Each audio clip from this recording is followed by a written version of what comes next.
সবে কয় ঘরের মেয়ে মানুষের খাস কিতা, ঘরের মেয়ে মানুষের কোনো কাজ নাই, কোনো কাজ নাই, তারা শুধু বয় খায় ঘুমায়, ঘরের কাজ করে, ঘরের কাজ কোনো একটা কাজ নেই। তবে যারা কয় এরকম কথা, বেশিরভাগ তো ছেলে মানুষ এরকম কয়, কোনো মেয়ে মানুষে তো কয় না ঘরের কাজ কিতা।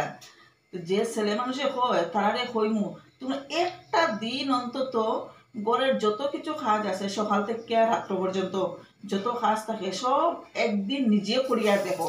একদম সকালে যখন 5টার সময় উঠি, 5টা থেকে উঠিয়া যত কাজ শুরু হয়, বাসি কাজ, বাসন দেওয়া, কাপড় দেওয়া, উঠান ঝাড়ু দেওয়া, ঘর মুছে, যত কিছু থাকে, হ্যাঁ, সব কিছু একদিন করো, করিয়া তারপরে একদিন কইও যে গরো কাজ কিতা তোমরা সারাদিন গরো কিতা করো।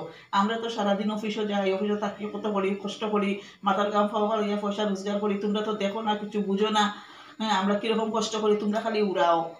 কিন্তু আগরও যে মেয়ে মানুষের যে কাজ করে তারা কাজ কি তাতে কাজ না। তোমরা তো কাজ করো, অফিসে যাও, কাজ করো, পয়সা পাও, নিজেরার মর্জি মতো নিজেরার পকেটও রাখো পয়সা, মেয়ে লোকের হাত খরচ তো কোনো সময় হইলে দেও, কোনো সময় হইলে না। কিন্তু মেয়েরা যে কাজ করে না তেমন তো নাই, মেয়েরা তো সবসময় কাজ করে, সকাল 5টার থেকে রাত্রে 12টা অবধি কাজ করতেই আছে, করতেই আছে, কিন্তু তারা তো কোনো বেতন পায় না, না, বিনা স্বার্থ সেবা করিয়া যায়। তবুও কোনো মানুষ আছে কইব তোমরা সারাদিন গরো বইয়া কিতা করো, তোমরা কাজ কিতা, তোমরা তো কোনো কাজ নাই। এখন গরম কত ডিগ্রি হইব, এখন না হইলেও তো গরম 40 ডিগ্রি হইব, বর্তমানে যে টেম্পারেচার চলে না হইলেও গরম 40 ডিগ্রি হইব। কিন্তু এই গরমের সময়ও আমরা এই আগুনের সামনে দাঁড়াইয়া রান্না করতে লাগে, কেন রান্না না করলে তোমরা যারা কথা কও সবসময় কিতা করে কিতা কাজ করো, মানে তোমরা সুস্থ থাকবা কেমনে, তোমরা তো খাওয়াইতে লাগবো, তোমরা সুস্থ রাখার লেগিয়া আমরা এই গরমের 40 ডিগ্রি টেম্পারেচারের মধ্যেও আগুনের সামনে দাঁড়াইয়া কাজ করতে লাগে। তোমরা করবাই নি, তোমরা তো করতাই না, না, তোমরা তো অফিসে যাও, ঠিক আছে, এসি রুম থাকে, এসি রুমও বইয়া কাজ করলাই, কোনো অসুবিধা নাই।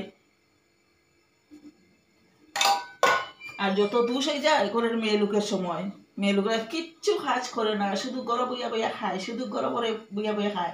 মেয়েরা যদি না বানাইয়া দিত ওই দিন তোমরা খাইতে পারলাই না, তোমরা উপবাস মূল্যায় নে।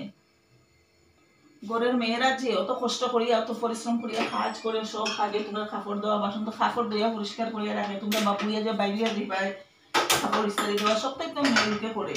একটু কৃতজ্ঞ থাকিও তার প্রতি, তো কৃতজ্ঞ না থাকলে হইতো না, কৃতজ্ঞ না থাকলে তোমরা পরে আর কোনো লাভ হইতো না। তোমরা হোটেলও খাইবাই, আর হোটেলের তেলে মশলা বেশি খাইবাই, খাইয়ে সেটা পেট খারাপ করবো পরে। একটু কৃতজ্ঞ থাকিও ঘরের মেয়ে লোকের প্রতি।